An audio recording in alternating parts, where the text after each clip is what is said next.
Assalamualaikum warahmatullahi wabarakatuh. Alhamdulillahirabbil alamin wa bihi nasta'in ala umuri dunya waddin.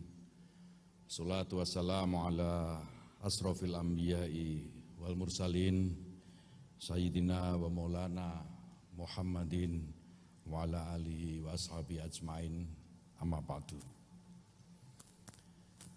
Yang saya hormati sahabat saya Wakil Menteri Agama Republik Indonesia, sahabat Saiful Rahmat Dasuki. Tadi saya minta beliau untuk sambutan, saya melonsing nggak mau karena banyak wartawan katanya. Yang saya hormati para pejabat eselon 1 semuanya, Pak Dirjen Pendis dan seluruh dirjen yang saya hormati, saya banggakan. Yang saya hormati pimpinan Ormas Keagamaan, pimpinan Pondok Pesantren, para santri, sahabat-sahabat media dan hadirin sekalian, para ibu nyai yang saya muliakan, terutama ibu nyai Eni Retno Yakut. Saya emang sengaja ngajak tadi, karena saya tanya nggak dapat undangan, saya ajak karena saya bilang masa undangannya laki semua. Santri itu kan ya ada perempuannya, ada santriwatinya gitu. Jadi saya paksa untuk ikut bersama kita semua, dan alhamdulillah di sini ada Ibu Nyai Badriah Fayumi juga.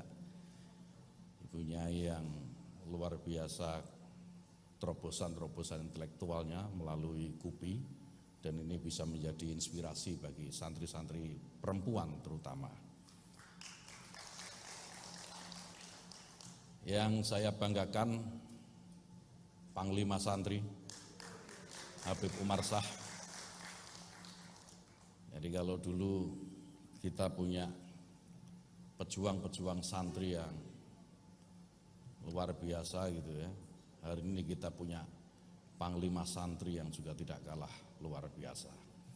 Acara-acara yang tadi disampaikan oleh Pak Dirjen Pendis, rentetan acara peringatan Hari Santri tahun 2023 ini tidak lepas dari ide-ide brilian dari Panglima Santri.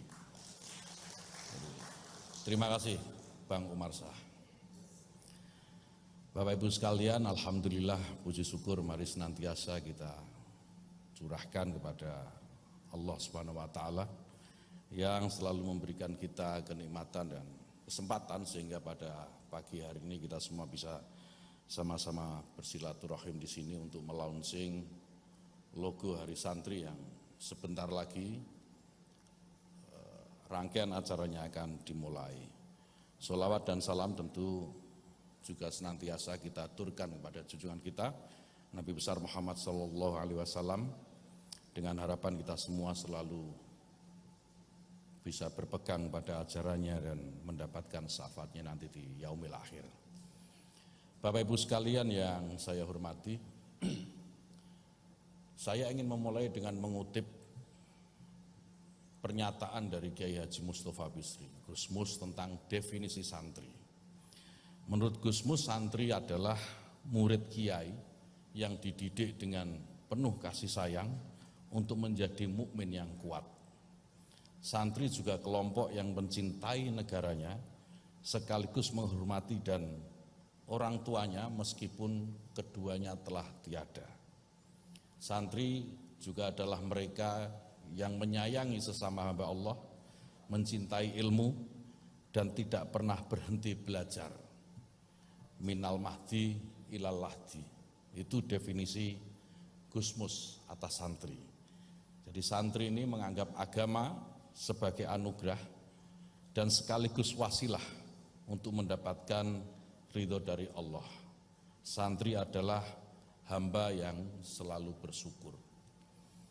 Dari definisi yang disampaikan oleh Kiai Mustafa Bisri ini, kesimpulan saya, santri ini sangat luas. Jadi bukan hanya mereka yang sekarang atau hari ini itu berada di pesantren, tetapi orang yang sesuai dengan definisi yang tadi diberikan oleh Kiai Mustafa Bisri itu adalah bagian juga dari santri. Jadi kalau Bang Umarsah yang sudah berumur ini dinobatkan sebagai Panglima Santri, ya pantas-pantas saja gitu. Karena saya kira Bang Umarsah ini termasuk dalam kategori yang tadi disebutkan oleh Kiai Mustafa Bisri. Bapak Ibu sekalian, santri itu identik dengan ngopi. Selama ini kita mengenal itu ya. Ngopi, kemudian gergeran. Dulu ada rokok, jadi dulu ada 3 itu. Ngopi, gergeran, terus rokok. Sekarang terbelah rokok karena sudah ada yang masih menghalalkan, ada yang sudah mengharamkan, dan sudah ada yang subhat. Jadi santri tidak lagi diidentikan dengan rokok karena perdebatan itu. Jadi supaya menghindari perdebatan, rokok tidak dimasukkan dalam kategori. Jadi kategori ini hanya santri itu biasanya yang suka ngopi dan kalau ketemu gergeran.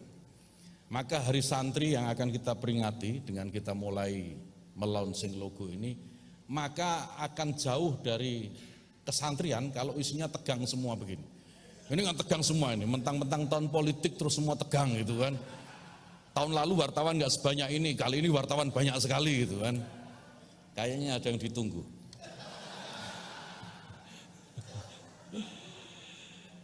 Santri itu selalu gergeran, jadi kalau nggak ada lucunya itu nggak santri. Jadi ada satu guyonan santri ini. Jadi sehebat-hebatnya santri itu tidak pernah dia itu bisa berani dengan istrinya. Contohnya saya. Tapi sebenarnya saya sini bukan takut sama istri, saya berani, cuman istri saya lebih berani dari saya. Itu yang jadi masalah. Jadi satu ketika di akhirat ini ada rombongan, 2 rombongan suami gitu, kategori suami. Satu suami yang taat atau suami yang memimpin istri gitu ya. Dan satu lagi suami yang dipimpin istri. Digolongkan dalam 2 ini. Ini joke ini guyonan ya. Jadi jangan salah tafsir dulu, nanti digoreng-goreng. Nah di akhirat malaikat bingung, ternyata barisan suami yang dipimpin oleh istri itu lebih banyak, sangat banyak. Sementara suami yang memimpin istri hanya 1 orang, namanya Nuruzaman. Namanya Nuruzaman. Malaikat bingung, kok cuma 1 nih, hebat sekali ada Nuruzaman di sini. Ditanyalah malaikat, Nuruzaman, kamu kok berada di sini sendiri? Kamu hebat sekali ya, berani memimpin istrimu. Kenapa? Apa sebabnya? Tiknya apa, kata malaikat. Nuruzaman menjawab, saya juga nggak tahu malaikat. Wong saya di sini itu disuruh istri saya.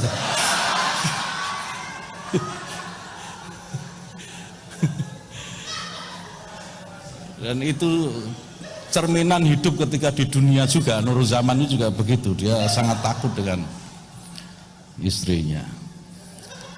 Guyonan-guyonan semacam ini menjadi hal yang biasa di kalangan santri dan pesantren.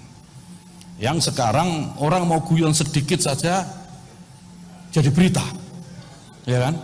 Orang mau guyon sedikit jadi berita, viral kemana-mana, jadi perdebatan dianalisa oleh analis politik gitu kan.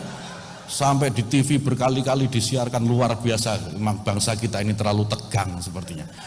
Maka benar doa yang tadi disampaikan oleh Pak Direktur itu, mudah-mudahan negeri ini semakin banyak santri yang bisa memimpin, supaya nggak tegang-tegang amat, supaya lebih banyak candaannya gitu, dan candaan-candaan itu nggak usahlah dianggap serius gitu. Oh namanya juga candaan, nggak usah juga dikait-kaitkan dengan apa yang sedang berkembang sekarang gitu ya, karena itu berbeda sama sekali sebenarnya. Bapak Ibu sekalian, saya kembali ke topik hari santri ini. Tadi saya diingatkan oleh Pak Dirjen, ini live loh, kata Pak Dirjen. Ini live nggak bisa diedit itu, jadi lebih baik baca saja sambutannya, kata.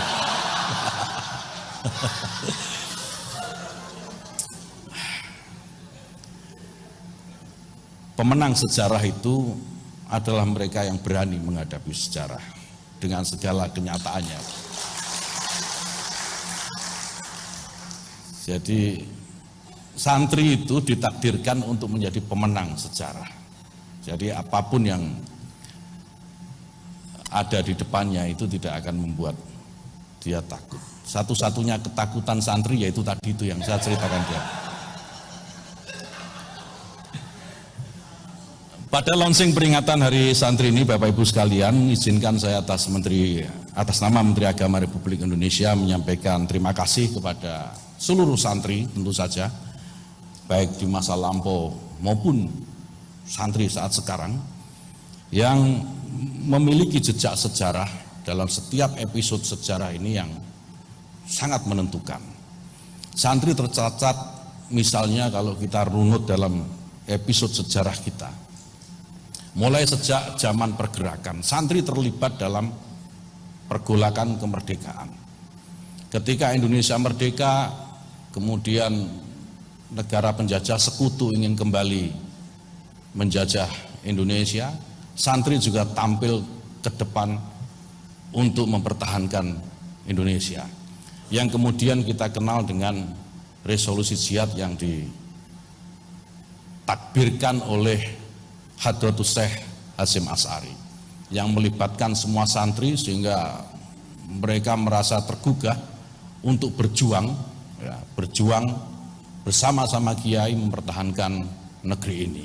Oleh karena itu tidak mengherankan jika saat ini negara, pemerintah melalui pemerintah memberikan apresiasi dalam bentuk peringatan Hari Santri setiap tanggal 22 Oktober.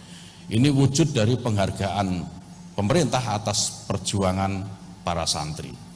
Setelah Indonesia merdeka, kemudian berganti dengan Orde Baru. Pada fase itu santri juga banyak terlibat. Kita tahu pergolakan tahun 65 ketika PKI memberontak negeri ini, santri juga terlibat dalam perlawanan langsung terhadap mereka. Kemudian lahir Orde Baru. Orde Baru tumbang berganti dengan masa reformasi. Para santri juga ikut terlibat di dalamnya, bahkan melahirkan seorang presiden yang sangat fenomenal, Kiai Haji Abdurrahman Wahid. Santri yang kemudian banyak kelompok baik para pencintanya maupun pembencinya memanfaatkan nama besar beliau. Ini Kiai Haji Abdurrahman Wahid. Santri yang luar biasa, baik pecinta, pembenci, loyalis maupun pengkhianatnya itu memanfaatkan nama besar beliau. Hari ini kita juga punya wakil presiden seorang santri, Kiai Haji Ma'ruf Amin. Artinya apa Bapak Ibu sekalian? Santri ini bisa memiliki ruang untuk berkiprah yang sangat banyak karena kemampuannya. Karena kemampuan yang dimiliki oleh santri ini tidak hanya satu jenis saja, tapi banyak jenisnya. Ini saya mau mengeluarkan joke lagi jadi ragu-ragu ini. Live-nya berapa lama ini? Saya boleh tahu nggak?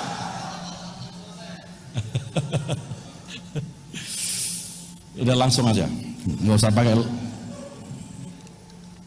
Jadi Bapak Ibu sekalian, sudah sepantasnya kalau kita kemudian memahami bahwa maksud penetapan Hari Santri oleh pemerintah adalah pertama memberikan rekognisi oleh negara atas perjuangan kaum santri dan pesantren yang seperti tadi saya sampaikan. Yang kedua sebagai pengingat bagi generasi sekarang ya, dan tentu generasi yang akan datang agar selalu mencontoh, meneladani dan melanjutkan perjuangan-perjuangan santri di masa-masa yang lalu. Nah Bapak Ibu sekalian yang saya hormati, kita juga punya pengharapan terhadap para santri sekarang, terutama di tahun-tahun politik seperti saat ini. Santri pasti akan sangat menentukan bagaimana wajah bangsa kita menghadapi tahun politik ini. Ini kayaknya yang ditunggu oleh teman-teman wartawan. Saya memiliki definisi yang saya tidak akan merubah atau mencabutnya, karena saya meyakini definisi ini tidak keliru menurut saya. Dan nanti silahkan kita bahas rame-rame lagi.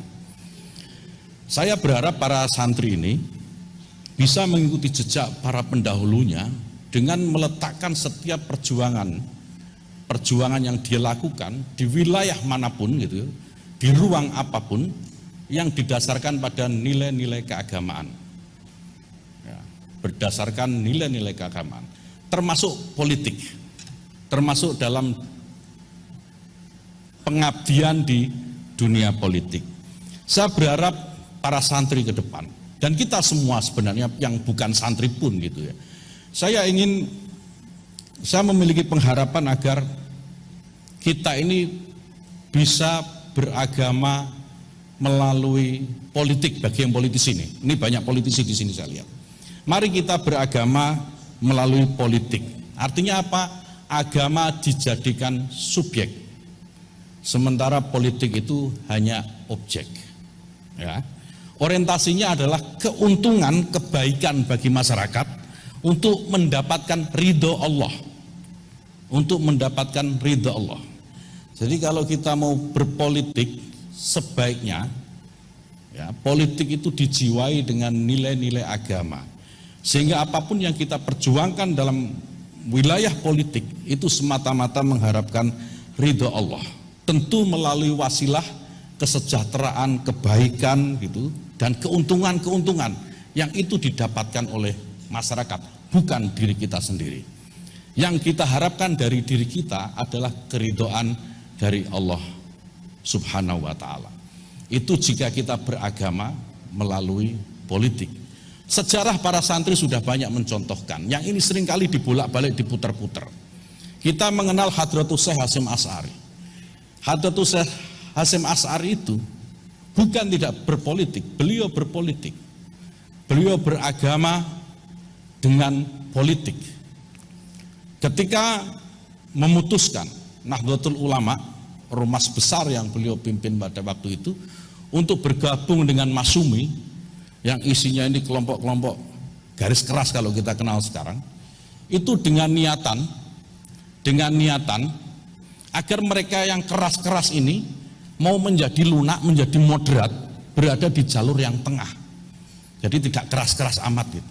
Yang menolak kunut waktu itu, yang menolak tahlil, yang sedikit-sedikit bilang ini bid'ah, ini khurafat gitu ya. Dia menengah, menjadi moderat.